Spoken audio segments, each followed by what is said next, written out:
Hello दोस्तों, स्वागत है आपका अपने YouTube channel unique facts with Anupam sir पे। जैसा कि आप जानते हैं कि मैंने व्यंजन संधि के अंतर्गत आपको स्टेप फर्स्ट का वीडियो बना के आपके समझ रखा हूं। आज मैं स्टेप 2 में व्यंजन संधि के बारे में बताने वाला हूं और इसमें आज के वीडियो में व्यंजन संधि के वर्ण संबंधी नियमों को बताने वाला हूं। उसमें हमारा पहला जो वर्ण होगा 6 वर्ण संबंधी नियम आपके समझ में रख रहा हूं। चलिए शुरुआत करते हैं। 6 वर्ण संबंधी नियम क्या होता है? 6 वर्ण संबंधी नियम चलिए जानने का प्रयास करते हैं। देखिए मित्रों, जब किसी भी शब्द का पहला जो शब्द होगा, इसका जो अंतिम अक्षर होगा, जैसे मान लीजिए स्व शब्द है, स्व शब्द का अंतिम अक्षर यदि हरस्वर हो, आप जानते हैं हरस्वर 4 होते हैं। कौन कौन सा होता है आप जानते हैं? हरस्वर कौन कौन होते हैं? अ होता है, छोटी ई होता है, उ होता है और री होता है। ये हरस्वर 4 होते हैं। तो हरस्वर के बाद से या आ के बाद से हरस्वर भी आ सकता है या आ सकता है। इसके बाद से 6 आए तो 6 से पहले आधा च हो जाता है। हलंत का होता है आधा च हो जाता है। देखिए कैसे, जैसे मान लीजिए पहला शब्द है, शब्द का देखिए वह है, वह क्या है? वह में अ छुपा हुआ है ना, अ क्या है आपका? हरस्वर है। हरस्वर के बाद से आपका 6 आए तो 6 से पहले च हो जाता है। 6 से पहले च आ रहा है। देखिए स्वधन छंद तो हो गया, स्वच्छंद। यहां आप देखिए 6 से पहले च हो जाता है। नियम यही कहता है कि हरस्वर के बाद से या आ के बाद से 6 आए तो 6 से पहले आधा च हो जाता है। देखिए यहाँ पे स्वधन छंद, यहाँ पे हरस्वर आया है, हरस्वर के बाद से यहाँ पे 6 आया है तो 6 से पहले क्या हो जाएगा? च। तो क्या हो जाएगा? स्वच्छंद। देखिए उसी प्रकार से अनुच्छेद है, इसमें छोटा उ है। देखिए इस शब्द का अंतिम अक्षर छोटा हुआ है। छोटा उ क्या है आपका? हरस्वर है या आपका आ है, दोनों में से कोई आ सकता है। तो यहाँ पे हरस्वर आया है उ, उ के बाद से आपका 6 आए तो यहाँ पे क्या हो जाता है? 6 से पहले क्या होता है? च हो जाता है। देखिए आधा च हो गया, अनुच्छेद। वैसे ही आपका विधन छेद है तो आपका फिर यहाँ पे छोटी ई है, छोटी के बाद से 6 आया हुआ है तो यहाँ पे क्या हो जाएगा? आपका आधा च हो जाएगा, विच्छेद हो जाएगा। वैसे ही परिच्छेद है। देखिए यहाँ पे आपका छोटी है, फिर यहाँ पे 6 है तो यहाँ पे 14 हो जाएगा तो क्या हो जाएगा? आपका परिच्छेद। चलिए इसके बाद से हमारा दूसरा जो नियम होगा उस पर हम चर्चा करते हैं। दूसरा नियम होगा हमारा, अभी तक हम देख रहे थे 6 वर्ण संबंधी नियम, अब हम सीखेंगे त वर्ण संबंधी नियम। चलिए जानते हैं वो क्या होता है। इसको मैं आशा करता हूं आप नोट कर लिए होंगे। इसको मैं आपको इसके आगे मैं आपको बताता हूं। चलिए तो क्या कहता है आपका तो संबंधी नियम, चलिए हम जानने का प्रयास करते हैं। तो संबंधी नियम क्या कहता है, चलिए जानने का प्रयास करते हैं। यदि तो के बाद से, याद रखिएगा, यदि तो के बाद से कोई ल वर्ण आता हो, यदि तो किसी भी पहले शब्द के अंत में तो आता हो और तो के बाद से दूसरे शब्द का पहला अक्षर जो होगा लो आए तो जो आपका तो का जो तो है ना, तो का परिवर्तन आपका ल में, आधा ल में हो जाता है। जैसे मान लीजिए आपका शब्द है उत धन लाश है, जैसे आपका शब्द और मैं देता हूं तत् धन लीन है। वैसे है आपका उत धन लेख है, उद्धन लेख है। इतना ही देते। देखिए उत धन लाश है तो इसका पहला शब्द का अंतिम अक्षर देखिए क्या है? तो है और दूसरे शब्द का पहला अक्षर क्या है आपका? ल है। तो मैंने बताया कि तो के बाद से यदि ल आए तो का परिवर्तन किस में होता है? ल में हो जाता है। ल कैसा होगा? हलंत होगा। देखिए क्या हो जाएगा आपका? तो हो जाएगा आपका उल्लास, उ ला स, आधा ल फिर ला स, उल्लास, आधा ल होगा उल्लास, क्योंकि ल में होता है। वैसे ही तलीन, तो आधा ल लीन, तो किससे परिवर्तन हो गया आपका? ल में परिवर्तन हो गया। देखिए यहाँ पे ल में परिवर्तन हो गया कि नहीं हो गया? फिर यहाँ देखिए उद्धन लेख है। देखिए इसका पहला शब्द का अंतिम अक्षर तो आ रहा है इसमें दूसरे शब्द का पहला अक्षर है वो ल आ रहा है, तो किसमें बदलेगा आपका, ल में बदलेगा। तो क्या हो जाएगा आपका उ आधा ल ले अख, क्या हो गया आपका उल्लेख। इस प्रकार से यदि त के बाद से कोई ल वर्ण आए तो त का परिवर्तन ल में हो जाता है। ल कैसा होगा आपका हलंत होगा। ठीक है, आशा करता हूं ये समझे होंगे। इसी में दूसरा नियम ये है, इसी में दूसरा नियम ये है कि यदि त के बाद से ज या आपका झ आए तो त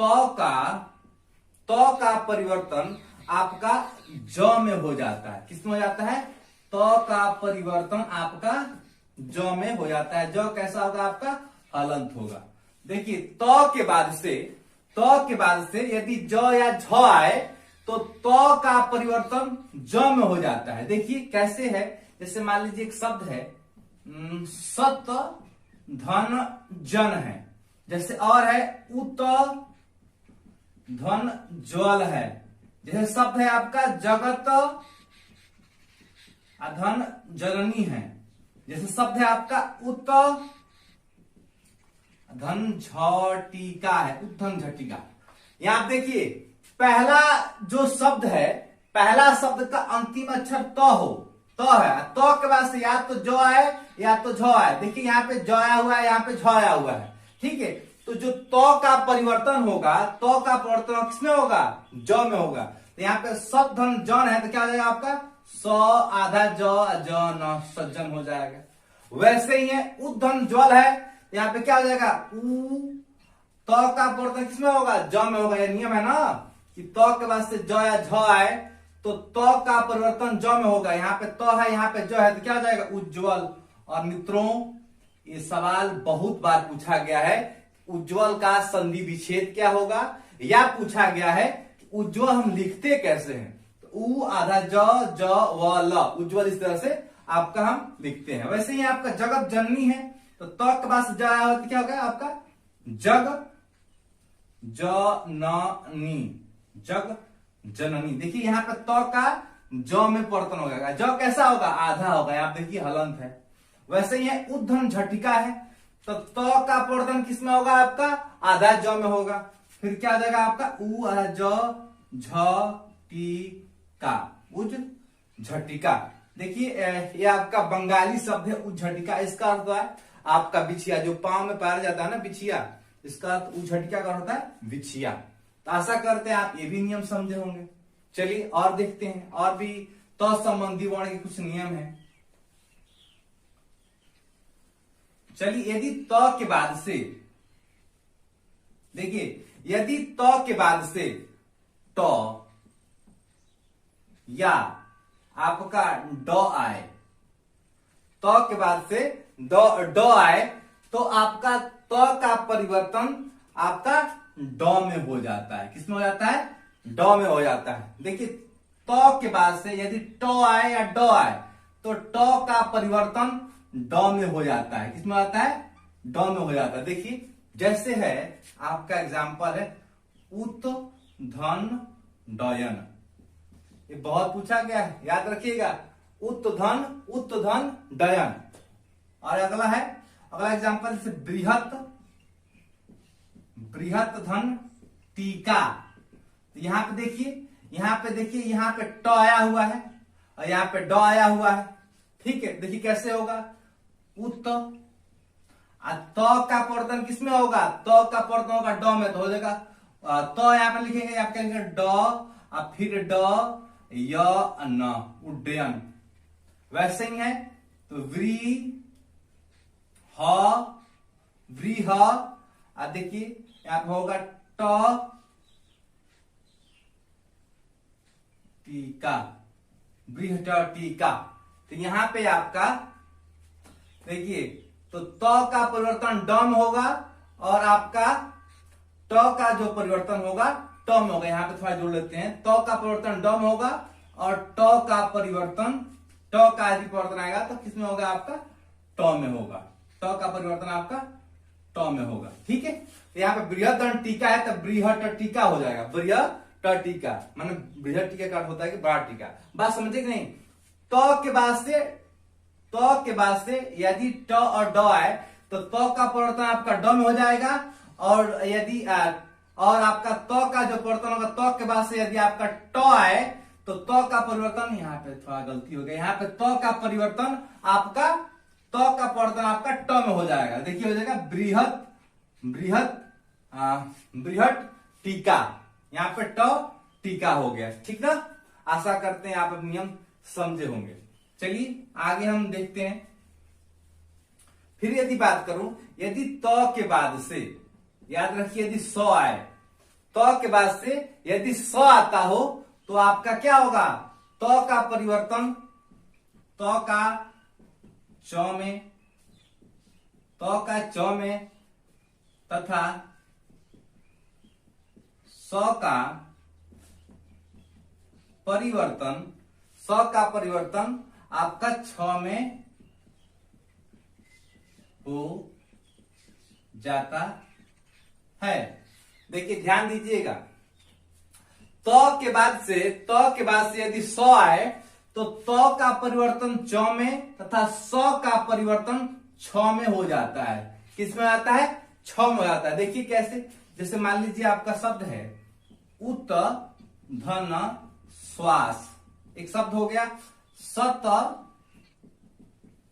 धन शास्त्र शब्द है ना, सत धन शास्त्र।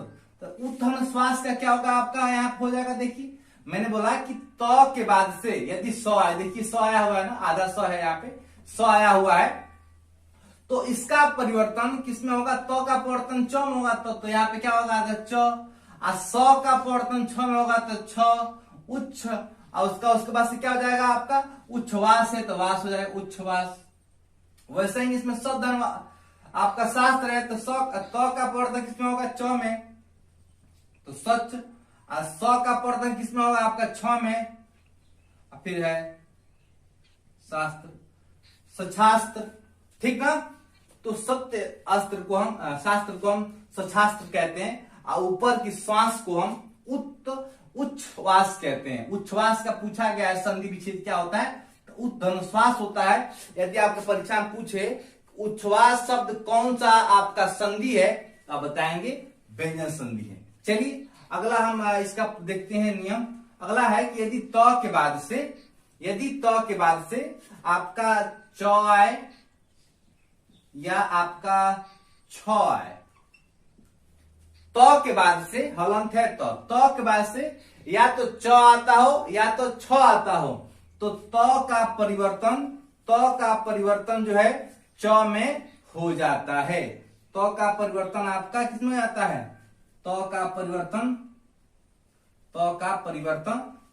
च में परिवर्तन हो जाता है। ये नियम है आपका मित्रों। देखिए कैसे, जैसे मान लीजिए उत धन आपका चारण शब्द है, जैसे और है, जैसे उत धन आपका शब्द है चरित, जैसे है ऐसे शब्द है। इसको देखते हैं। देखिए उत का आपका या तो आपका एक और हो गया, और एग्जाम्पल आपको देता हूं, जैसे मान लीजिए जगत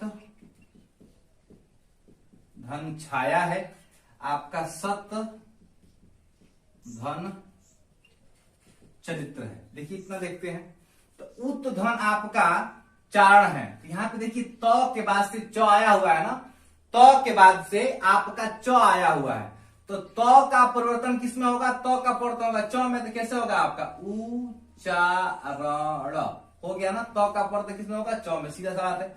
यहाँ पे तो के पास देखिए च आया हुआ है, तो क्या होगा आपका उच्च चरित। वैसे ही जगत के पास छाया हुआ है, तो क्या होगा आपका जग, तो किसमें परिवर्तन होगा आपका, यहाँ पे तहलंत होता है, तो किसमें परिवर्तन होगा आपका च में, तो जगत छाया। सद्धन चरित है तो क्या हो जाएगा सचरित्र, क्योंकि यहाँ पर तो का परिवर्तन किसमें हो गया, च में हो गया। इस प्रकार से यदि तो के बाद से च या छ आता हो तो का परिवर्तन च में हो जाता है, तो का च में परिवर्तन हो जाता है। ये नियम हुआ। आगे इसका जो नियम है हम देखते हैं, इसको जानने का प्रयास करते हैं। ठीक है मित्रों, आशा करते हैं व्यंजन संधि आप समझ रहे होंगे। जैसे मान लीजिए एक है कि त के बाद से, अगला नियम है त के बाद से यदि आपका ह आता हो, त के बाद से ह आता हो तो त के स्थान पे चाहे त का परिवर्तन द में हो जाता है, त का परिवर्तन द में, और ह का परिवर्तन ह के स्थान पे आपका ध में हो जाता है। ठीक है मित्रों, चलिए हम इसको देखते हैं। तो त का ह में, त के बाद से यदि ह आए तो त के स्थान पे द में, और ह का परिवर्तन ध में हो जाता है। मतलब या तो त के बाद त आएगा, त के बदले द होगा, या ह के बदले क्या होगा आपका ध होगा। ठीक है, देखिए आपको मैं एग्जांपल समझाता हूं तो ज्यादा अच्छे समझ में आएगा। देखिए जैसे मान लीजिए आपको कह दे शब्द है उत धनहार है। ठीक है, आपका ऐसे ही आपका शब्द है उत धन हत, दो शब्द देता हूं, ज्यादा नहीं। देखिए उत धनहार है तो त के पास ह आया हो ना, तो मैंने कहा कि त का परिवर्तन चाहे त के स्थान पे द, और ह का त के स्थान पे द, त के स्थान पे द हो जाएगा, और ह के स्थान पे चाहे ह का परिवर्तन किसमें होगा, ध में होगा। इसका क्या होगा उत, देखिए उद्धार, उत धनहार। देखिए यहाँ पे तो में हलंत होता है, उत धनहार क्या हो गया उद्धार। ऐसे उद्धन हत तो क्या हो गया आपका उ, देखिए तो का किसमें होगा, ध में होगा, उद्धात, उद्धात हो जाएगा। क्या होगा आपका उद्धात नहीं है, धा नहीं है, ध है, बस उद्दत हो जाएगा। क्या हो जाएगा आपका उद्दत, किसमें आ, क्योंकि इसमें आ का मात्रा नहीं, बस उत धन हत है, उद्दत हो जाएगा। ठीक है मित्रों, तो देखिए इसको मैं एक और समझाता हूं। यदि त के बाद से ह आए, देखिए त के बाद से ह आए तो त के स्थान पे द हो जाता है, द हो गया, और ह के स्थान पे ध हो जाता है। तो देखिए उत धनहार है तो त का हो जाएगा आपका द, त के स्थान पे द, ह के स्थान पे ध, उद्धार, क्योंकि यहाँ पे आ का मात्रा है, यहाँ पे उद्धन हत है। देखिए यहाँ पे त में हलंत है तो त का परिवर्तन द में हो गया है, तो उद, ह का परिवर्तन ध में, उद्ध, इसमें आ का मात्रा नहीं है, उद्दात नहीं होगा, उद्दत होगा, उद्दत। तो इस प्रकार से मित्रों हमने इस वीडियो में व्यंजन संधि के अंतर्गत वर्ण संबंधी नियमों को सीखा है। अगले वीडियो मित्रों जो कि व्यंजन संधि का स्टेप 3 होगा, उसमें हम कुछ और वर्णों संबंधी नियमों को जानेंगे। तब तक मुझे इजाजत दीजिए। जय हिंद मित्रों।